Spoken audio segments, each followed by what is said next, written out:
pasti enak sekali. Nanti kita akan coba dan cicipi semua. Sudah lama ya saya tidak jalan-jalan ke daerah Bogor. Di bawah cuaca yang tidak menentu, beberapa waktu lalu saya meluncur cepat di Tol Jagorawi. Sebentar lagi tol exit Bogor yang dihiasi hijaunya rerumputan dan tanaman perdu tampak di muka. Dan perburuan untuk memanjakan selera serta perut pun saya mulai. Bogor dikenal dengan julukan kota hujan dengan iklim yang sejuk dan relatif dingin.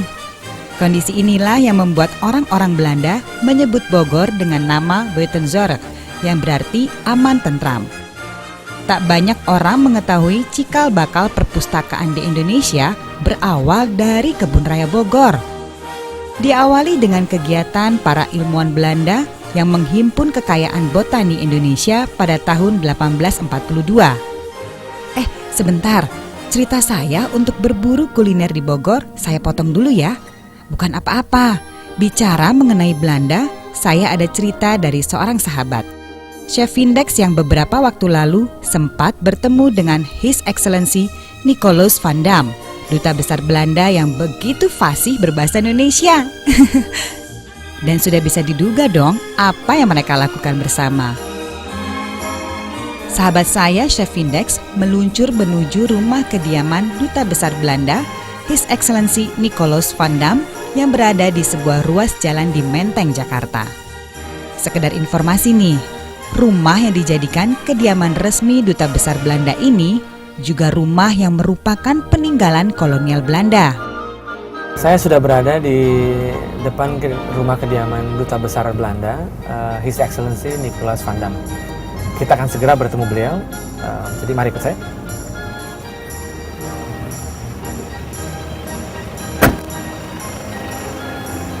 Oke Pak, mau ketemu dengan Bapak Ambasadornya. Baik Pak. Terima kasih. Ya Pak. Belanda atau Nederland secara harfiah berarti kerajaan tanah rendah.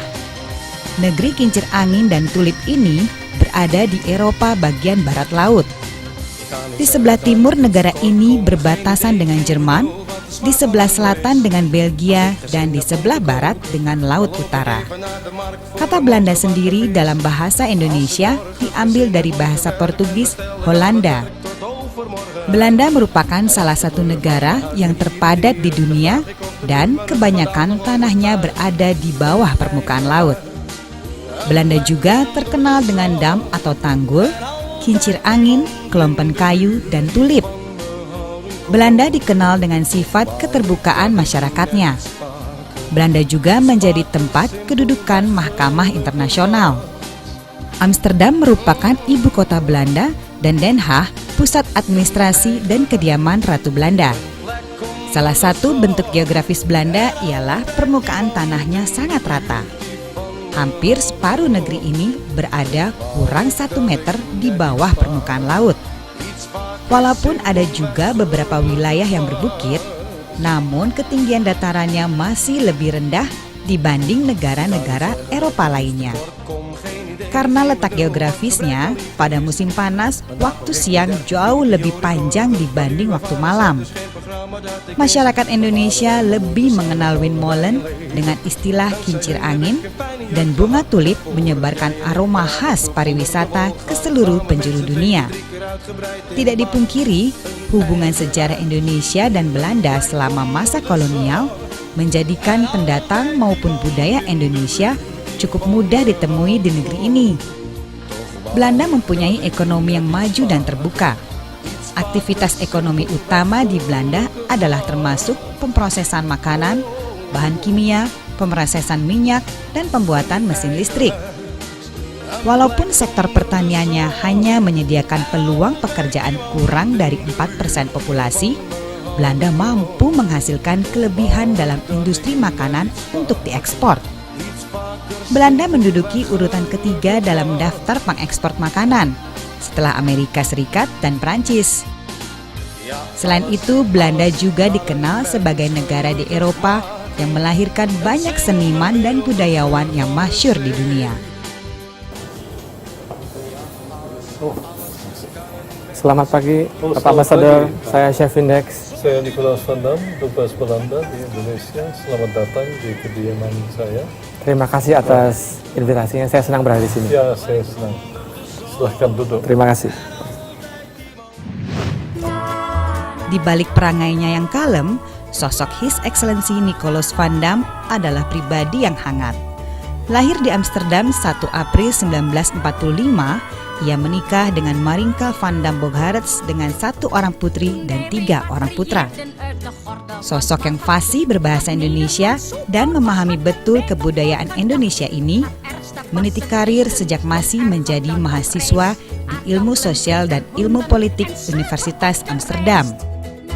Ketertarikannya pada masalah Timur Tengah Asia serta kebudayaan telah membawanya pada jenjang karir sebagai duta besar dan telah bertugas di beberapa negara termasuk Indonesia kini.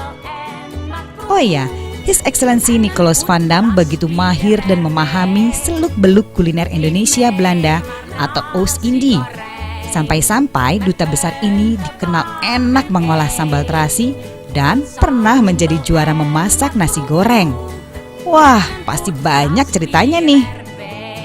Bapak sudah pernah mencoba gevulde speculasi, itu makanan khas Belanda? Belum, saya mungkin tahunya baru semacam spekulasi yang kue kering. Ya. Yang biasanya saya tahu cuma itu saja. Ini ada spekulasi yang seperti ini juga ya? Ya, ini dengan sisi yang khusus sekali. Oke, ya. Ingin Terima kasih. coba? Mungkin saya Silakan. coba. Kalau di kita ini Seperti ya semacam pencuci cake ya. mulut Kalau di kita semacam khas. cake. Ya. Tapi ini apa di tengahnya? Mungkin kita Ini belum tahu. Ini di tengahnya. Amandel Spice, bernama Amandel Spice. Oh. Itu juga dibuat dari ini ya. Jadi Ya. oke. Jadi ini mungkin bisa lihat di sini. Ini ada lapisannya. Ini almond ya. Karena Almond. dari almond ini tapi almond puree kayaknya. Betul. Betul. Ya. Ya. Oke. Bentuknya sangat bagus dan baunya Dan ini sudah. dia harumnya jago juga enak ya. Wah. Ya.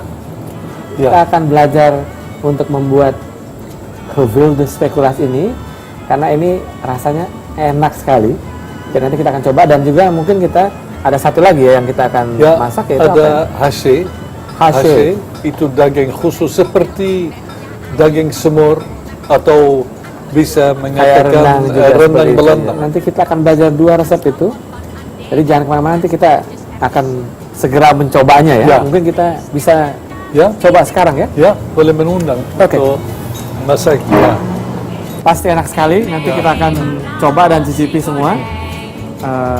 Kita lihat nanti bagaimana rasa yang sebenarnya. Sambal en wat kerupuk en een glas bier.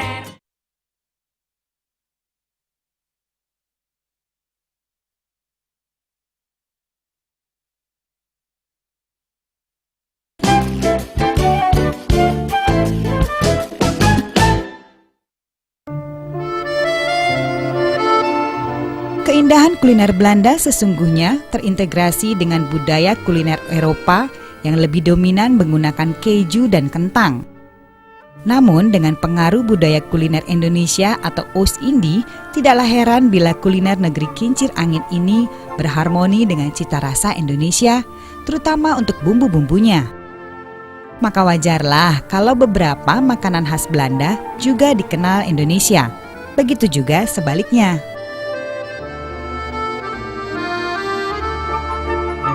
Sekarang kita mau buat adalah gevulde spekulas. Itu salah satu jenis semacam cake, tapi memakai bumbu spekulas ya. Jadi, Ambassador, ini kita di sini punya ini bubuk spekulas. Ya, yang menarik sekali bahwa ada beberapa bumbu yang berasal dari Indonesia. Oleh karena dulu ada perdagangan bumbu Indonesia ke Eropa. Sebagai contoh, ini pala pala, dari Kepulauan Pulauan- Banda. Oh, oke. Dia dulu ada perdagangan cengkeh. Ini juga penting sekali. Iya, iya.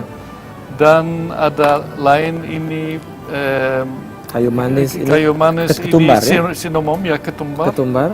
dan kanel. Kami Kanel, mengatakan iya. kanel. Kayu manis di Ya, sini. kayu manis dari sini juga. Nah, di sini kita bahan-bahannya itu Ini ada 2 adonan, yang ini adonan pertama, yaitu nanti di sini akan kita campur ini tepung terigu, ya. Kemudian ada ini garam, Tidak terlalu banyak. tidak terlalu banyak ya. Ya, Ini kita pakai gula aren. Gula aren, Gula betul. aren ya. Di sini ini juga banyak. Ini sudah kita campur. Kemudian ini mentega. Ini kita pakai unsalted ya, yang Ya. tanpa garam ya. Ya, Halus kita akan masukkan sedikit-sedikit saja. Nanti ditambahkan di sini 2 sendok makan untuk susu ya. ya, Ini yang bagusnya sebenarnya adalah kita simpan adonan ini untuk 1 malam ya, terutama untuk isiannya. Nanti kita akan bikin isiannya di sini. Kemudian kita masukkan ini bubuk spekulasi. Ini kita akan campur supaya rata. Ya, ini sekarang kita akan masukkan almond bubuk. Kemudian kita tambahkan dengan gula putih. gula putih. Kemudian akan kita masukkan 1 telur. Ini Mana? ada jeruk lemon, kulitnya, Ya. maksudnya Supaya lebih Supaya wangi, lebih spicy, wangi ya. ya. Ini sudah jadi adonannya. Ini sudah jadi fillingnya. Kemudian nanti kita akan hias dengan kacang almond. Ya, ya ini ya, kita kasih ke adonan yang sudah diberikan kertas kue dulu ya, dikasih mentega. Kemudian kita masukkan isiannya. Ini bagian yang penting sekali, yang disuka sekali. Bedanya nanti ini, kalau misalnya dia masukkan ke dalam kulkas, ini dia akan lebih padat sehingga lebih mudah untuk diatur. Biasanya kita beri sedikit ulunan untuk supaya dia rata, kemudian supaya lapisan-lapisan ini bisa lebih baik ya. Ini sudah kita lapis ya untuk lapisannya. Nanti kita akan hias dengan almond. Nah, Bagus.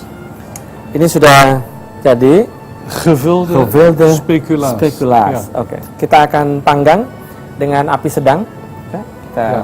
taruh di sini. Dan ini yang sudah kita persiapkan. Gevulde speculaas.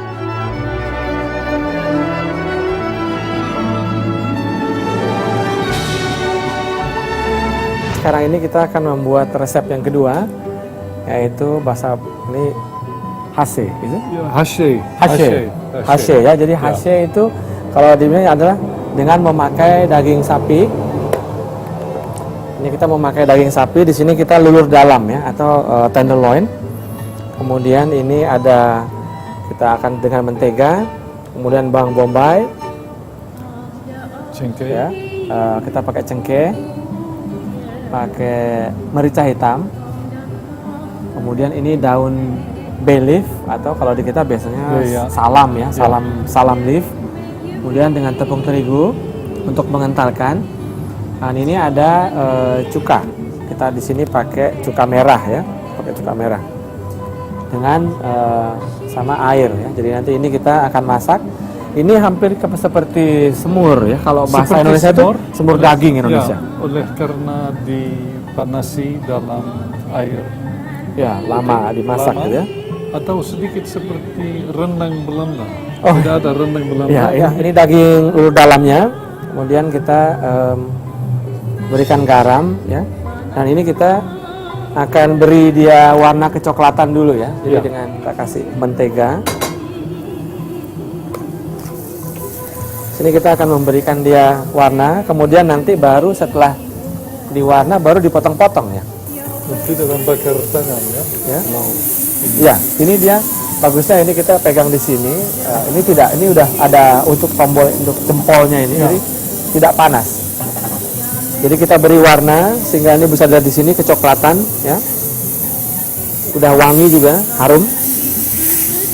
Karena di sini kita pakai mentega. ya, Ini sudah warna. bagus sekali. Kemudian nanti kita potong-potong. Kita potong. Ini kalau untuk lur dalam juga mungkin boleh bilang bahwa ini sebenarnya juga tidak terlalu lama proses masaknya. Ini sudah siap.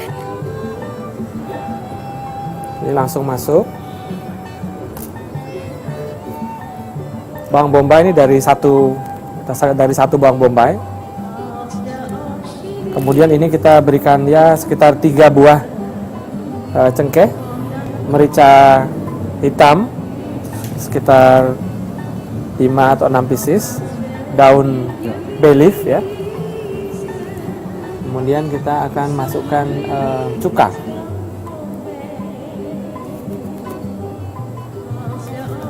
Kemudian air sekitar setengah liter ya. Oke. Nah, tinggal tutup. Nanti kita beri garam kalau dia sudah mendekati mau matang.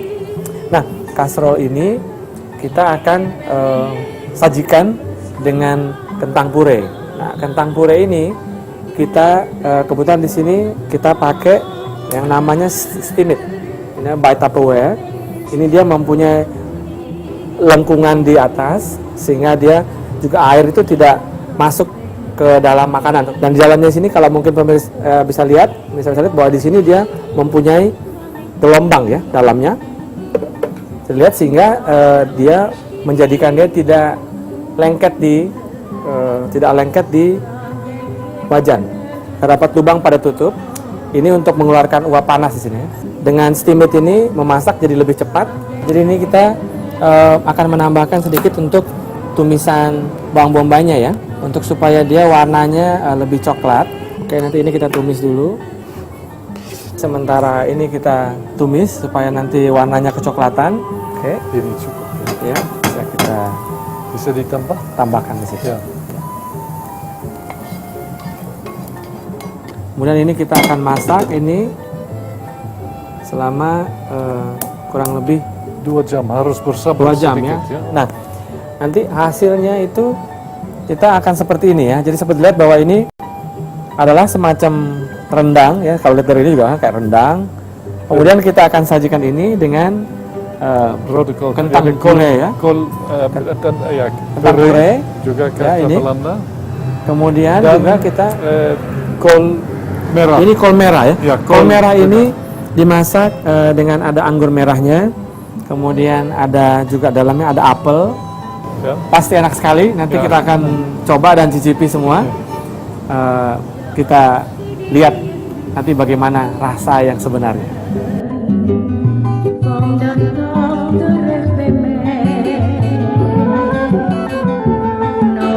Nah, ini kita yang tadi kita sudah masak ya. Ini hashe ya. Ini disajikan dengan apa? Rodokol. Dengan rodokol itu kol, Itu kol merah. ya. Kol merah. Kemudian ini yang kentang puree. Puree, yang di ya. sini. Kemudian ada seladanya Selada juga. ya. Oh, Ya. oh, berarti Ya, kita bisa. silahkan. Terima kasih Ya. kita bisa coba. Ini makanan biasanya disajikan seperti tadi saya tanya mungkin bisa dimakan musim panas atau musim dingin. Tapi Musim dingin khususnya. Tapi ini biasa pada jamuan kalau ini jamuan makan biasa atau ada biasanya untuk jamuan makan yang tidak terlalu resmi atau Ini bisa apa saja? Selalu bisa dimakan. Itu tidak sesuatu khusus, tapi yang khusus itu bahwa ini merupakan ini adalah makanan Belanda. Makanan khas ya, Ya, khas khas. dari Pemasakan Belanda sebagian besar untuk musim dingin, tapi selalu Ya. dingin. cantik sekali dari warna juga ini juga sudah Ya, bagus ya. ya. Ada merah, putih, kemudian coklat. Jadi ini mungkin bisa lihat di sini bahwa ini kita sudah ini makanan utamanya. Ini pendampingnya juga ada yaitu selada ya. Apa bahasa Belandanya untuk selamat makan? Smakelijk eten. Oh, smakelijk eten. Smakelijk eten. Ya, smakelijk. Terima kasih. Dagingnya rasanya sangat empuk ya. Terus kemudian bumbunya itu sudah meresap ke dalam karena di dalam prosesnya tadi 2 jam ya. Jadi sudah meresap. Kemudian disajikan dengan kol merahnya ya. Ini kol merahnya ada rasa asam manisnya dan ini kentang purenya. Apel juga bahasa Belanda. Ya, apel juga Belanda. Biasanya kalau di Belanda makanannya disajikan dengan minuman. Ini di sini kita ada anggur. Tidak ada anggur, ada Tapi bir. kalau biasanya bir atau Ya, atau ada sap buah-buahan. buah-buahan. Jadi Selamat makan. Selamat makan. Ya. Smakelijk eten. Smakelijk eten. Ja. Thank you. Wah, betul kata saya. Bersama His Excellency Nicolas Van Dam, sahabat saya, Chef Vindex, punya banyak cerita. Menarik sekali.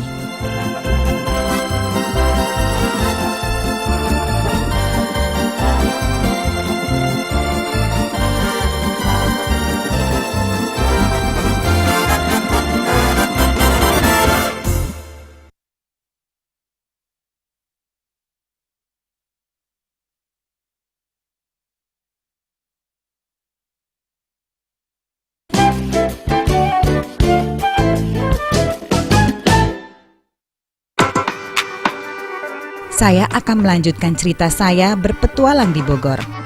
Oke lah, mumpung sedang membicarakan Belanda serta kulinernya, putusan jatuh pada resto yang menyajikan menu-menu nostalgia zaman oma opa saya dulu. Ya, pastinya ke Belanda-Belandaan lah. Nama resto itu adalah Met Liefde, sebuah kafe sederhana di Jalan Pangrango, kawasan Mentengnya Bogor. Dan Met Liefde menempati salah satu rumah lama di situ. Met Liefde Cafe itu diambil dari bahasa Belanda, artinya with love atau dengan kasih sayang. Restoran ini berdiri kira-kira 5 tahun yang lalu, tepatnya tahun 2005 bulan Juli. Kenapa tempat ini dinamain Met Liefde? Karena mereka semua berprinsip mengerjakan segala sesuatunya itu jika dilakukan dari hati, hasilnya itu jauh lebih baik. Dari depan resto ini tampak kecil saja, tetapi yakinlah rumah-rumah di sini tidak banyak yang kecil. Dan benar, Met Liefde adalah rumah besar yang memanjang ke belakang. Suasana homey tempo dulu menyambut kita saat masuk ke ruang depannya. Ada meja makan besar di ruang tengahnya.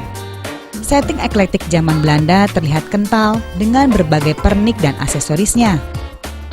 Sebuah tembok yang digantungi foto-foto keluarga dengan sentuhan antik warna sepia dan hitam putih.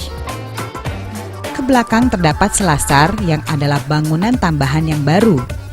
Di ujungnya terdapat dapur dengan tungku bakar dari bata. Sepenuhnya bangunan, di samping selasar ini dipertahankan sebuah taman kecil yang memisahkan dapur utamanya. Pemandangan dari sini cukup asri. Di sini saya duduk lalu memesan beberapa makanan ala tempo dulu yang katanya signature dish di sini. Saya memesan Huzarensla yang segar. Pada kesempatan yang kedua saya memesan bistik tempo dulu yang mengingatkan saya pada bistik buatan nenek. Ya, orang dulu menyebut beef stick dengan nama bistik. Kelezatannya benar-benar membawa saya pada selera masa lalu. Tataran masaknya yang sederhana tidak membuat rasa makanan terlalu nendang, tetapi kelezatannya tetap melintas sesekali. Mungkin ini cita rasa opa dan oma masa lalu ya. Lalu, makanan penutup klaper tart yang sedang saja manisnya, serta beberapa puffer cheese gemuk di sela-sela ice cream buatan Zorg Liefde yang bisa mengakhiri jelajah inspirasi saya.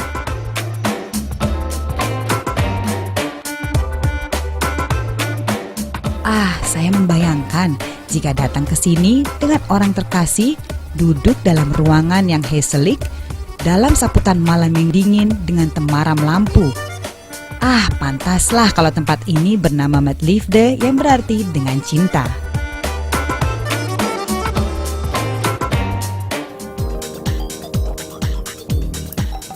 Terima kasih sudah mengikuti saya di episode kali ini. Kita akan berjumpa lagi di episode selanjutnya. Jangan lupa tetap di Menu Venue. Sampai jumpa.